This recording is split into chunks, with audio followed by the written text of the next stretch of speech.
The Tennis Game Podcast on the Sports Game Podcast Network is brought to you by Hamburg Fantasy. Going to be 325 times your entry with their pick 8. On the promo code SGPN. Coming a special getting first time deposit offer of $2 bonus cash on Hamburg Fantasy. Promo code SGPN.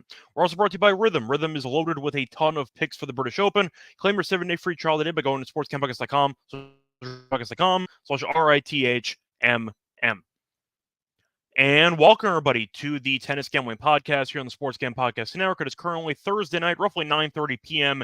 Eastern Time on July 18th. I'm Scott Reichel, once again going solo for this pod. We have a lot of matches to cover. We have exactly 14 matches to preview for Friday. It is the quarterfinal episode for Bastad, Gstaad, Hamburg, and Newport. Now, Newport already got the quarterfinal started. They had 2 matches on Thursday. They're going to have 2 matches on Friday, so that's where the 14 comes in instead of the 16. But the point is we have a full set of quarterfinal matches to preview in the first 3 events, all on clay, and then we'll cover the final 2 grass quarterfinal matches at the end. Now, before we get into any of the actual preview for these matches, do remind me once again to like, subscribe on YouTube. Also, reminder, don't forget to review the podcast on Spotify or Apple. So no matter how you consume the podcast, you can show support. So once again, don't forget to like, subscribe on YouTube. And don't forget to still show your support by rating and reviewing if you are still listening to the podcast on Spotify or Apple. Now, also a reminder, don't forget to check out the SGPN merch store because we have a lot of great Tennis Gambling Podcast merch. We have shirts, sweatshirts, and mugs. So a lot of great, high-quality merchandise to actually choose from. And also a reminder that we have different colors for the shirts as well. So we do have a lot of different options. But the featured show of the week, a reminder, we have other shows on the network as well that also have merchandise. Featured show of the week is going to be our mothership show, the Sports Gambling Podcast, which is getting you ready for college football season with their conference previews. Tune in wherever you get your podcasts or on the SGPN app. Now, before we get into the actual plays, or I should say the previews for the Friday matches, do want to recap how we did the last episode, both with our actual lock and dog picks as well as our outright. So starting off with the lock and dog picks, another sweep. Can't complain. Was very solid. We ended up taking 1 grass match and 1 clay match. For the lock, we had the over, 22.5 games in the Albert and Cressy match at -144. That got there as the match ended up going to 3 sets. Thought it might, based on how the match was priced. It was priced at around +105, +110 to go 3. That's what happened. Cressy won. Was pretty funny, though. I believe he had 23 double faults, and he won, which I thought was pretty amusing. But either way, that did get there as the match did cash in the 3rd set. And for the dog, we had the over 2.5 sets in the Altmaier and Caboli match at +135. Didn't look great, though, as Caboli was kind of dominating. He was up a set, and then he kind of fell apart there in the back half of the 2nd set. Did rally in the 3rd, but that was already enough for us because Altmaier snuck in and took the 2nd set. So can't complain. A nice sweep there for the last lock and dog pick. So overall, been on a great run recently. Hopefully we'll keep it rolling here for the quarters. Now, thinking of some other news that's worth talking about, I do want to mention that Newport is actually going to be having its last year as a 250. It has been demoted to a 125 for both men's and women's. So with that being the case, we are not going to be seeing this event covered next year on the show, which is a shame. It's one of my favorite ATP events, and unfortunately, this is the last iteration of it as of right now as a 250. Wanted to mention that. Now, to get into the actual outright picks, we had quarter odds, for a couple of the events, not all of them. So for the actual quarter odds, unfortunately, Medjedovic did lose to Tsitsipas. Was competitive, but we had him at +650. Have another shot at it, though. We have Fognini at 850. So if Fognini can pull off the upset against Tsitsipas, then we do cash a +850. For the second quarter, that one we automatically win. We have Berrettini and Felix, both of them facing off against each other in the quarterfinals. So that is an automatic winner there. For the third quarter, same story, automatic winner. We have Etcheverry and Struff, who are facing off against each other. Same odds, actually. So we automatically make the same no matter what happens. Fourth quarter, though, Humbert ended up losing. But we do have Hallis at +750. So we do have a couple of serious long shots left to win the quarters. So hopefully those come through in the Friday matches. And for the outright picks, Berrettini at 6-1 is still alive. Humbert did lose. That's the only one we lost, though, as Etcheverry's at 800. He's still alive. And Fognini is +4,000. He is alive as well. So overall, pretty good showing in Gstaad so far for us. For Hamburg, overall, can't complain. First quarter, we had Zverev at minus 150. He's still alive after outlasting Gaston on Thursday. For the second quarter, we lost both. We had Arnaldi and Papiron. That didn't work out as both of them already lost. For the third quarter, we automatically win. We have Baez at 240 and Darderi at 333. So nice plus money winner regardless, but that would be definitely better for us if Darderi got the job done in the short term for the quarter odds. But we do have Baez to win the event, which I'll mention in a second. Fourth quarter, we automatically win as well, as we have Rune and we have Fees. So once again, a pretty solid episode, at least for the quarters for Gstaad and Hamburg, as we have basically people alive in every quarter, or almost every quarter, and hopefully those come through on Friday. Decent amount of automatic winners as well going into the quarterfinals. Now for the outright picks, overall, we have all three left. We have Zverev at 187, who survived a marathon today. We have Rune at 450. And we also have Baez at 14-1. So overall, really solid episode for us with Hamburg. Now moving on to the other events, you have Bastad, which was not good at all for us. In fact, we didn't have any quarter odds, and probably for the best. We already lost all our outright picks. We had Ruud at 2-1. He lost immediately. We had Rublev. He lost immediately.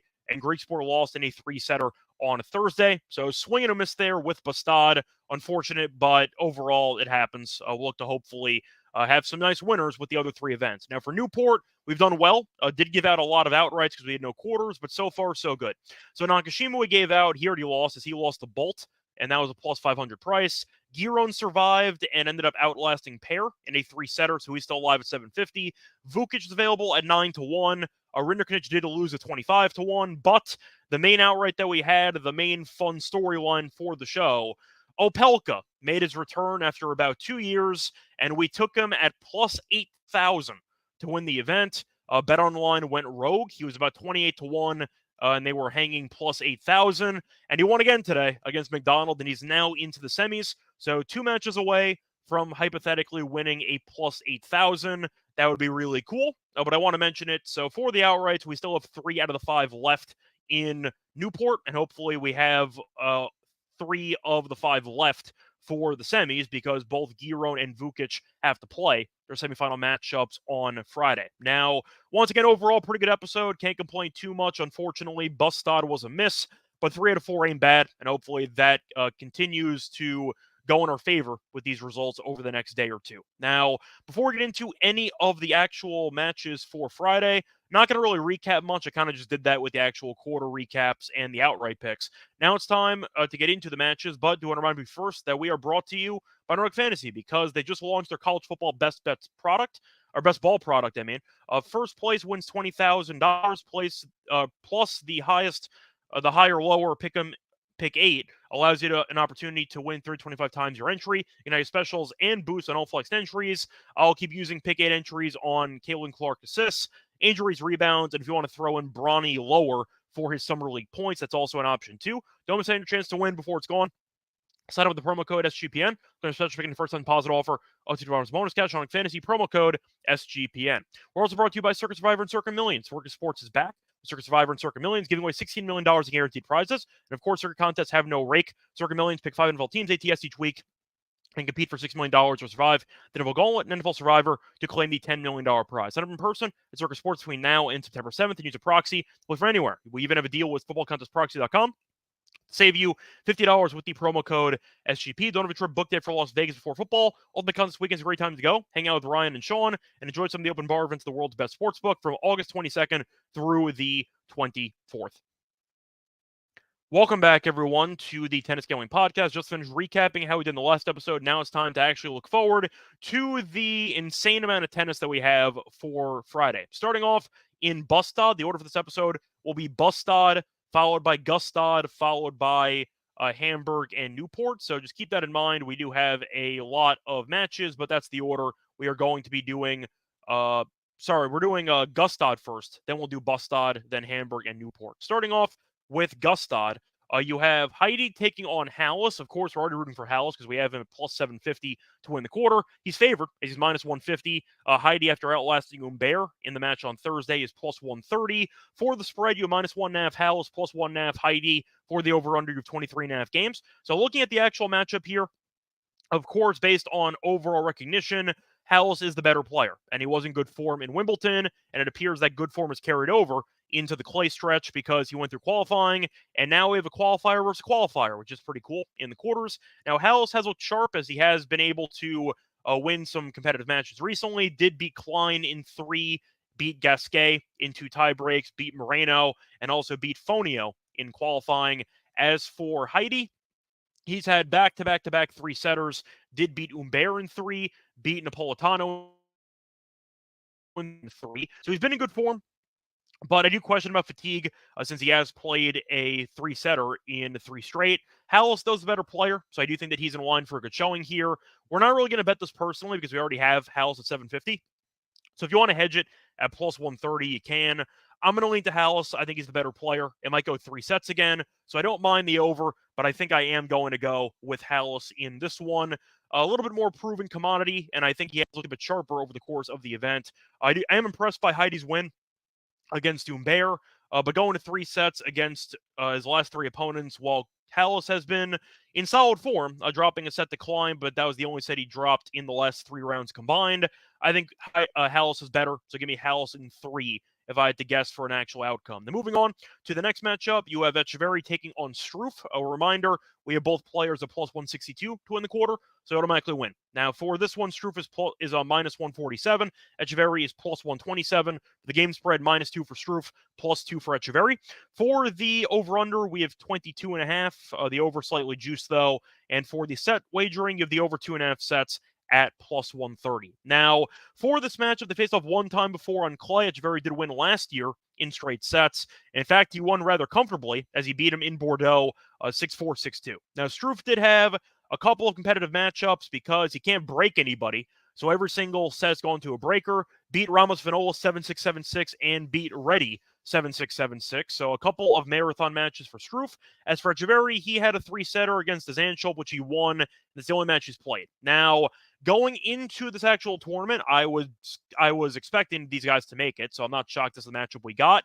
Now, I do think with the overall court speed, you could argue that benefits Struff, but I think Etcheverry is the better clay player, and I do think that Struff, who really had a hard time beating weaker competition, I know Ramos Vinolas has had good runs here in the past, and he's a solid clay player. He's well past his prime, so Struff winning in 2 breakers, not exactly a great outcome. Still a win nonetheless, but him beating Ramos Vinolas and Reddy and struggling, and now having a massive step-up competition with Etcheverry on Friday, not exactly, in my opinion, a great spot for Struff.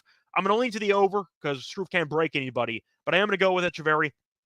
I think you can make the argument that Struff should be favored, but minus 147 does feel a little bit steep. Give me Etcheverry at plus 127.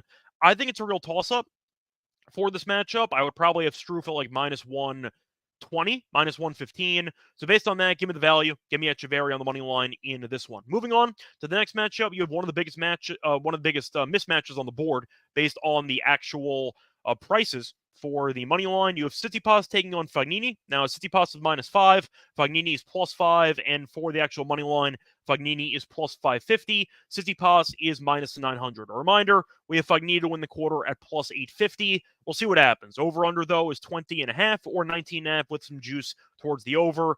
For the actual set spread here, you have Tsitsipas in straight sets at -220. Fognini to win a set is plus 180. Over 2.5 sets is plus 240. Now, Fognini has looked okay in this event. Was pretty fortunate, though. He was on the ropes pretty heavily against Varias, and eventually Varias fell apart as Fognini got the job done in a second set comeback, then carried it over and won the 3rd set. And he beat Drogot in the first round in straight sets. For Tsitsipas, he had a bye. Then he ended up beating Medjedovic in straight sets. Was competitive, though, 7-6, 6-3. But we saw Tsitsipas look sharp, and he was able to get the job done.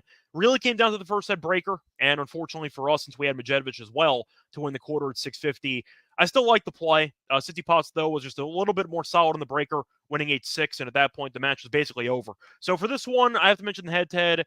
Tsitsipas has owned Fognini. He is currently 4-0 lifetime. However, they have faced off only 2 times on clay. No time in the last year and a half. Last meeting was Monte Carlo in 2022. I'm rooting for Fognini, but I do think Tsitsipas is better, and I do think that he will win. Is minus 900 too steep? Maybe, but I'm picking Tsitsipas to win anyway. Hopefully I'm wrong. If I'm wrong, we end up getting a plus 850. The problem is, since Tsitsipas is minus 900, we can't hedge. So we are kind of priced in with plus 850. Hopefully that gets it over the finish line and Fognini finds a way to pull this off. Point is, though, I think Tsitsipas is going to win, but I kind of can't play this matchup because I really don't see much value. So I'm going to have to skip. Now, moving on to what I think is probably the best match on the card for Friday. You have Berrettini taking on Felix. A reminder, we have both players to make it to the semi, so we automatically make money. But for this one, Berrettini is minus 164. Felix is plus 144 for the game spread. You minus 1.5 for Berrettini at minus 124, and plus 1.5 for Felix at plus 104. For the actual set spread here, you have Berrettini minus 1.5 sets at plus 155, and you have Felix to win in straight sets at plus 300. Now, they have faced off multiple times before. In fact, they have faced off about 6 times in their careers, and Berrettini is currently an impressive 4-2. Now, I have to at least mention the recent meetings because the last meeting was the only meeting in 2023, and Felix did win in 3 sets in Cincinnati. Face off in the Laver Cup, though, in back-to-back years, Berrettini did win that one both times in 3 sets. Face off in Cincinnati in 2021, and Felix did win that one in straight sets. Wimbledon, Berrettini won in 4 in 2021, and Berrettini won in Stuttgart on grass in 2019. So Felix's only 2 wins in the head-to-head were both in Cincinnati, coincidentally. Now, Berrettini is a former champion and a former runner-up here. His serve is still very good, and the court has been playing pretty fast, which is why his serve's been basically unbreakable so far in this event, as he was able to beat Kachin and Gallon in straight sets, or Golan, I mean.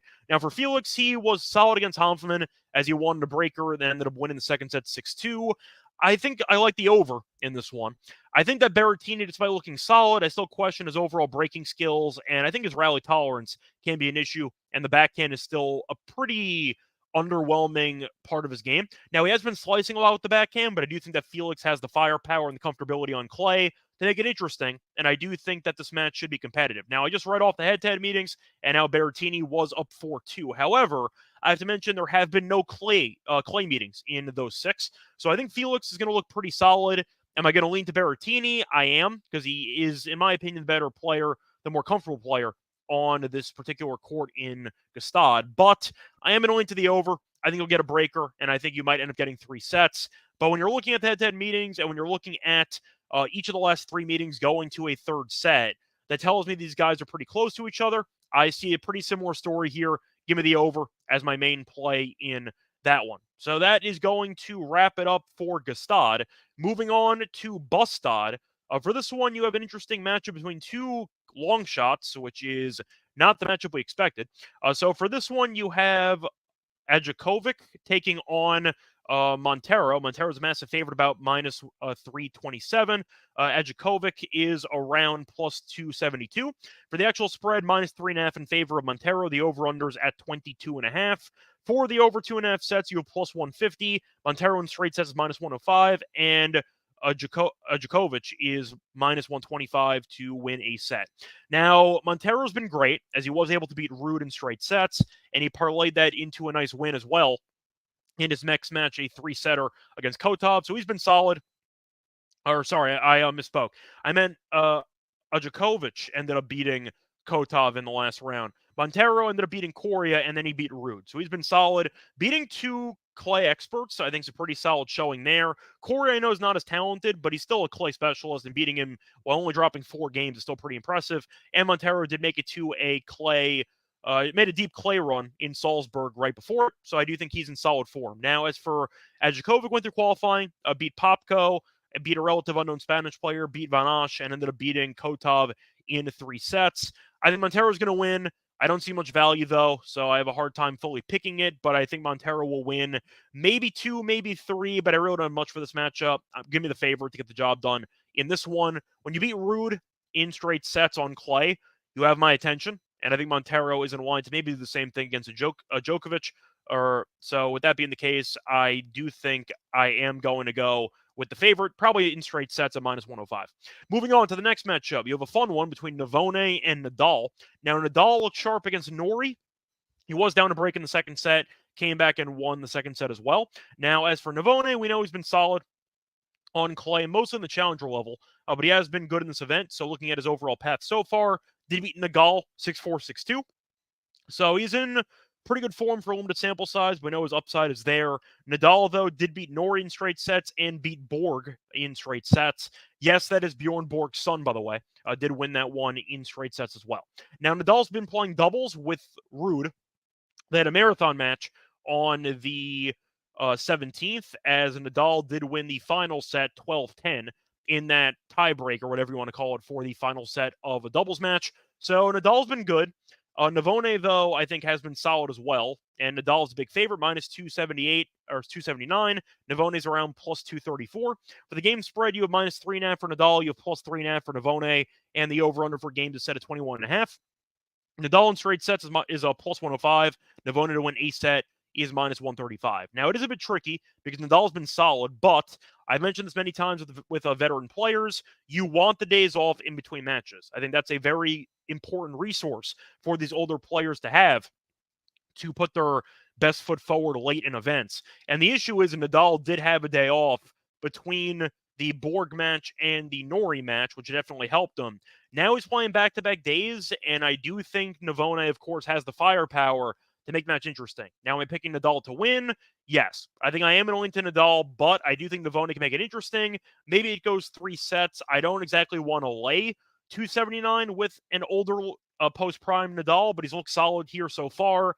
I think I am going to the over, actually. I think Navone has the firepower and the overall skill to make the match interesting. Maybe even taking a set, hoping Nadal's level dips playing on back-to-back days for the first time in a while. But give me Nadal to win. I am going to lean, though, to the over at around 21.5 or 20.5. Moving on to the next matchup, you have Baena taking on Tirante.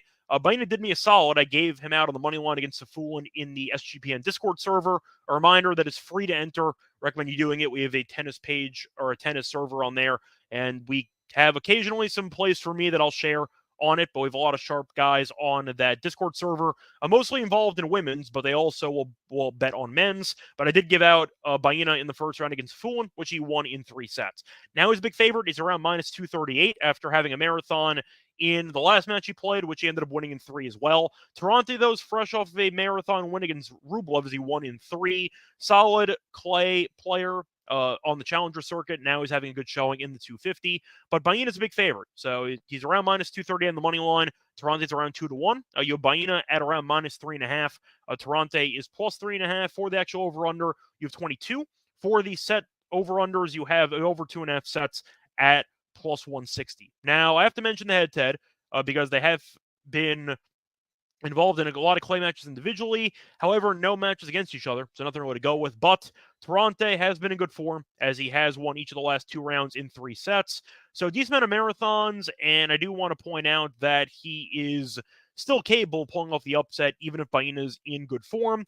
But Baena's in really good form. The reason why I took him against Safulin was because he just won a clay challenger event in Germany, and he ended up parlaying that into Bastad. So I thought he looked sharp.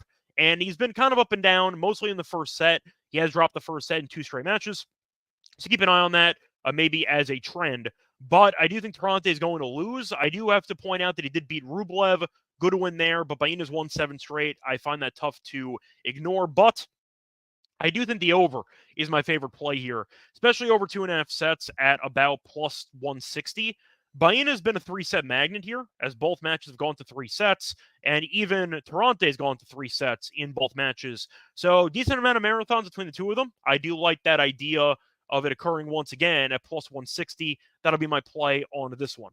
Moving on to the next matchup, you have Skatov against Borges. For this one, Borges is a small favorite, as he's around minus 157, give or take. Skatov is around plus 137. For the spread, you have minus 2.5, Borges plus 2.5, Skatov. For the over-under, you have 22.5 games.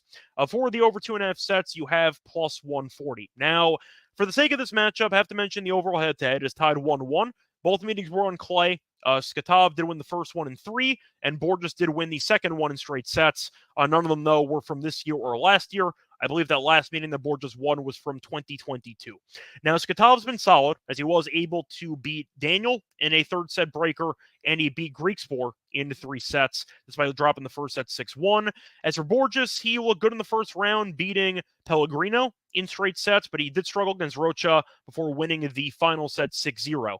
So I do have to point out that I think Skotov is the better clay player, But I do understand why Borges is favored. He beat him on clay in straight sets handily in the last meeting. But I do like the over in this matchup, and I am only to the dog here. Skatov's been good. Beating Griekspoor in 3 is a solid win. We know Griekspoor did push Zverev to 5 sets in the French Open. Probably should have won the match, and Zverev ended up as the runner-up in the entire event. So I do know that Griekspoor is solid on clay. Solid win there by Skatov. I know he had a good run in the Davis Cup as well, where he gave Argentina some problems. So I know that his skill level is definitely up there on clay. Borges, not so much. Before this event, he was really in bad form, and I do think that Skatov is pretty mispriced here at plus 137. I like that quite a bit. I think I am going to go with the over, though. Give me a marathon between these two players. I do think you're looking at a spot where Skatov can outlast Borges in the rallies. Should be a fun matchup, though. Very competitive. Give me the over 2.5 sets and give me Skatov to win as the dog. Moving on to the next tournament in Hamburg. A reminder, this is the 500 event of the week. So for this one, you have some fun matchups. The first one's going to be between Baez and Darderi. A reminder, we both players win the quarter, so we are coasting to a nice win of either plus 240 on Baez or plus 333 on Darderi. But we have Baez to win the event, so I guess we are rooting for Baez to win it if we had to pick. Now, Baez is minus 139. Darderi is plus 119. For the spread, Baez is minus 1.5, minus 115. Darderi's plus 1.5, minus 105. For the over-under, you have 22 games. And for the sets, you have over 2.5 sets at around plus 125. And they faced off earlier this year, actually faced off in Baez's home country, that was in Argentina, as they had a meeting in Cordoba, I believe, which Darderi did win in 3 sets. Faced off, though, in Buenos Aires right after it, and Baez did win that one in straight sets for immediate revenge. They faced off last year in Cordoba, and Baez did win that one in straight sets. So I think looking at overall first glance, Baez has been solid, did go to 3 sets against Vlahovic, but he's still a solid clay player, and with rest, he can be very dangerous. So he did win that one in 3, and he ended up beating Kepfer in straight sets in the first round. For Darderi, had a marathon against Shevchenko that went 3, and then had a last-second replacement in Hart, who filled in for Sonego, and that also went to 3 sets. So based on the eye test, I do think that Baez has looked better in this event, and I do think that he's the better player on clay. It's why I picked him to win this event in the first place. So give me Baez, a minus 139. I think it might be competitive, but when you're dropping sets to the likes of Shevchenko on clay, who's really not good on clay, and Hart, who's a relative unknown after he was a lucky loser who filled in for Sonego, I think Baez in better form, so give me Baez in this one at what I think is a pretty cheap price. I would have Baez like minus 150, minus 160, 139. Sign me up. Give me the favorite in that one. Moving on to the next matchup. You have Rune taking on Fies, another matchup where we automatically win a quarter bet as we have Fies and Rune. Rune, though, is minus 158. You have Fies at around plus 138. For the game spread, minus 2.5 for Rune, plus 2.5 for Fies. Over 2.5 sets is plus one. Trying to find it. The over 22.5 games, minus 120. For the actual set wagering, the over 2.5 sets is also plus 125. For the head-to-head between these two players, want to quickly pull it up. Rune is right now 1-0 lifetime, faced off last year, actually, in Rome, and Rune did beat him 6-3, 6-3. Fies, though, has been solid. He was able to beat De Geer in straight sets, and he beat Munar in 3 sets in the first round. As for Rune, he's been in solid form, as Rune ended up beating Morozin in straight sets, and he beat Trungalidi in straight sets. I think Rune is going to win. I think he is the better clay player. I'm not surprised that Fies has made it to the quarters because I like his overall draw, and I like the form he was in Wimbledon before losing to de Minaur. So I do think that he's in good form, but I think Rune is better. I think we're looking at a Rune-Zverev collision course, and I'm not going to get in the way of that. So give me Rune to get the job done in this one. Maybe minus the games as well, but I think you're looking at a spot where you can find a potential cheap spread price on Rune, who I think is the better clay player. Maybe Fies gets a set, but I do think Rune is going to win, so that's how I'm going to approach it. Give me Rune into this one. Moving on to the next matchup, you have Cerundolo taking on Martinez. For this one, Cerundolo is a decent favorite, as Cerundolo is around minus 300. Looking at the actual price that I have in front of me, Cerundolo is available at around minus 314. Martinez around plus 259, I mean. For the spread, you have minus 4 for Cerundolo, you have plus 4 for Martinez. Over-unders at 21.5 for the set total. You have over 2.5 at plus 150. You have Cerundolo in straight sets at even money, and you have Martinez to win a set at minus 130. Now, Martinez has had a pretty fun ride so far to this point, as Martinez was about to lose, actually. He was down a ton to Blanchett in the third round, but there was a rain delay. and you saw him kind of rally as he got his footing and ended up winning the final set 7-5. Did beat Arnaldi in the first round 7-6, 6-1. Now, as for Cerundolo, he's been solid as he ended up beating Martera 6-0, 6-2. Only dropped 2 games. He was incredible in that match, and he also beat Comensagna in the first round, who had been in pretty solid form recently. So for this one, I think I am going to lean with the favorite as well. I understand that in the head-to-head, Cerundolo is up 1-0. However, that one meeting was on grass. It really doesn't mean anything. But Martinez is a solid player. He can be a bit streaky, but Cerundolo only dropping 2 games in his last match tells me that he's back into form. Cerundolo is a very talented player. I think he's more talented than Martinez. The issue is consistency because he tends to unravel quickly. And so far, knock on wood, Cerundolo has been solid. I'm going to go with the favorite in this one and straight sets at around even money. Moving on to the last matchup for Clay in this episode. You have one of the biggest favorites. You have Zverev taking on Zhang. For this one, Zverev minus 400. You have Zhang at plus 320. For the spread, you have plus 4 and minus 4. Minus 4, obviously, in favor of Zverev. For the over-under, you have over 22 games at minus 115. The under 22 games is minus 105. Zverev in straight sets is minus 130. Zhang to win a set is even money. The over 2.5 sets is plus 165. Now, for this matchup, Zverev is currently in possession of no head-to-head record against Zhang, so nothing really to go with, but he's been solid in the event. Gaston gave him some problems. There was a controversial double bounce call that kind of went against Zverev, where it looked like a double bounce. They didn't give it to him, and Giron won the point and the first set, but Zverev came back and won the next 2, so no harm, no foul. Also beat De Jong 6-2, 6-2 in the first round. As for Zhang, though, he's been great. Beat Seabold Wild in straight sets and beat Caboli in straight sets. So 2 solid wins against clay players that are pretty solid. However, I think Zverev will be too solid. Do I think he's going to drop a set? In my opinion, probably not, but he can. I think Zhang's a pretty underrated clay player, but I do trust Zverev's return game a bit too much, and I think he'll be able to get a break at least 1 in each set. So give me Zverev in this one. I think I am going to lean to the sets for minus 1.5, minus 130, but I do think that Zhang is fun. I think he's entertaining and a solid player, but I just think that Zverev with the home crowd behind him will be too much. Give me the favorite in this one to wrap up the clay slate. Now, moving on to the final 2 matches on the Friday card. A reminder that 2 quarterfinal matches were already played in Newport, so we only have 2 for this one. You have Eubanks taking on Vukic for this one. So for this one, Vukic is a favorite about minus 188. You have Eubanks at around plus 163. For the spread, minus 2 for Vukic. You have plus 2 for Eubanks. And for the over-under 23.5 games, I have the over at minus 105, the under at minus 115.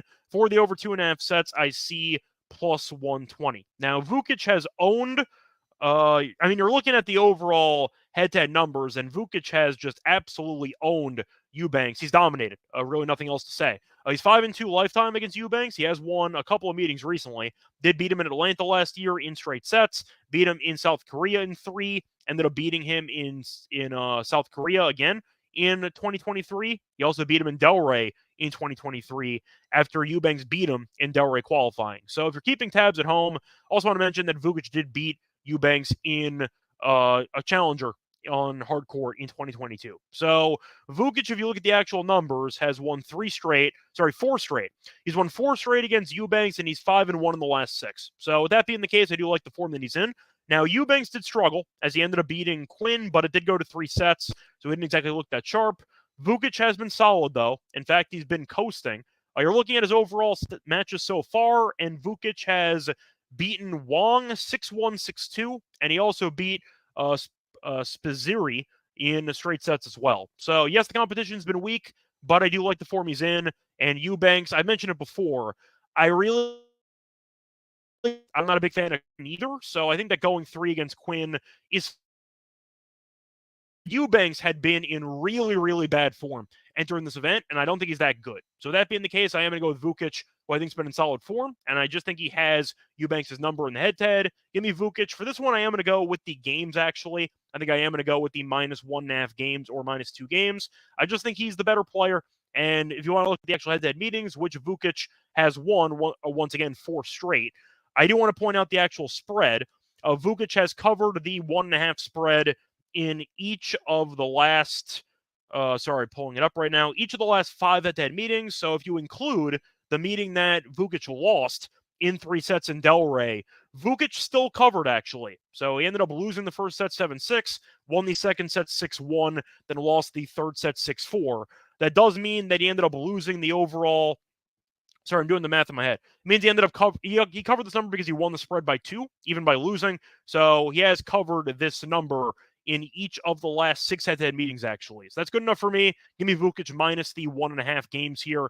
I think he's better than Eubanks, and I think Eubanks is going to struggle. So give me Vukic, maybe a breaker or 2 in there, but I do think Vukic gets it done in this one. Moving on to the last match of the episode, you have a matchup between Giron and Bolt. Giron's minus 172. Bolt is plus 152. For the over-under, you have 22.5 games, and you have, for the spread, minus 2.5 Giron, plus 2.5 for Bolt. For the over 2.5 sets, you have plus 135. Giron in straight sets is plus 145. Bolt to win a set is minus 175. Now, they have faced off a couple of times, but they are all very dated, so you can't really use it. They faced off on hard court in 2015, faced off in, on hard court in 2014, twice. So no meetings in the last basically 9 years, and we'll see how they look in this one. Now, Bolt did surprise me by beating Nakashima. I did not see that coming, but he looked sharp, and he was able to get the job done, as he has not dropped a set yet, including qualifying. Beat Hong, beat Kruger, beat Mensik, and beat Nakashima. So he's been in good form, and you are looking at Giron, who really struggled against Pair, and there actually was a weather delay and suspension for that matchup. So I think Giron might be a bit fatigued after having to play on Thursday. I think I am going to lean to Bolt, though. I just like his current form. I understand that Giron's a guy we gave out to win the event, but Bolt has been great. He's won 4 matches here, including qualifying, all in straight sets, and beating Nakashima, who was the pre-tournament favorite in straight sets, and Mensik, who's been solid recently as well, only dropping 6 games. I do like his form quite a bit. I am going to go with the dog here. Give me Bolt on the money line at plus 152.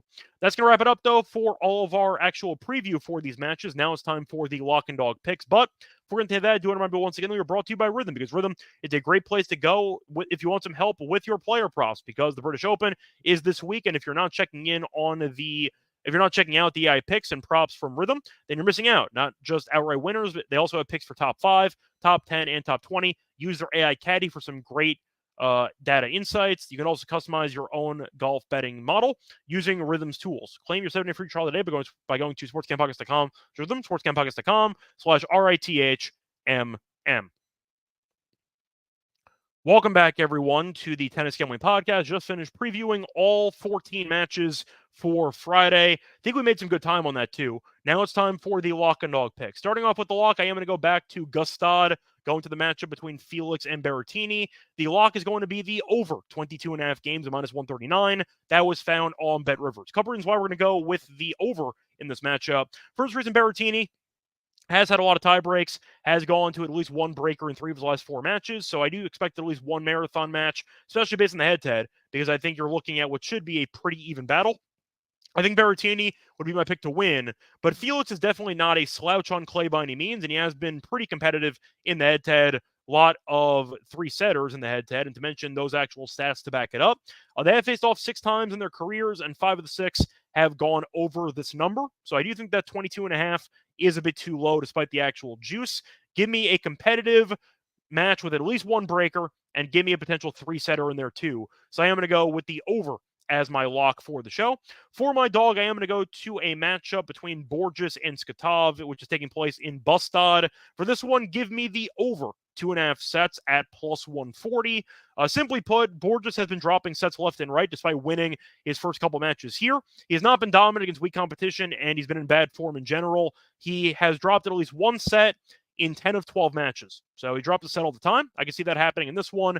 As for Skatov, he's dropped at least one set in back-to-back matches as well. So both guys have been dropping sets recently in this event, and I do think that Skatov has the clay game to make it interesting, plus 2 career clay meetings, and one of them did go to a deciding set. So I do expect to see a competitive matchup. I would probably lean Kotov, too, for this one. I'm not a big fan of Borges, but I do think that a marathon is somewhat expected, especially on these clay courts at plus 140. That's going to be my play for this one. So once again, on my picks for the show, the lock is going to be on the over 22.5 games in the Felix and Berrettini match. And for my dog, I am going to go with the over 2.5 sets in the Borges and the Skatov match at plus 140. That's going to wrap it up for this episode. A reminder, you can find me on Twitter at Reichel Radio. A reminder, you can also find me on a bunch of other shows, the MLB show, WNBA show, the NBA show as well. You get the point. And until next time, we'll be back for the semis of these 4 events. So stay tuned for an episode probably tomorrow. Until then, good luck to all of you and all of your bets. Bye, everyone.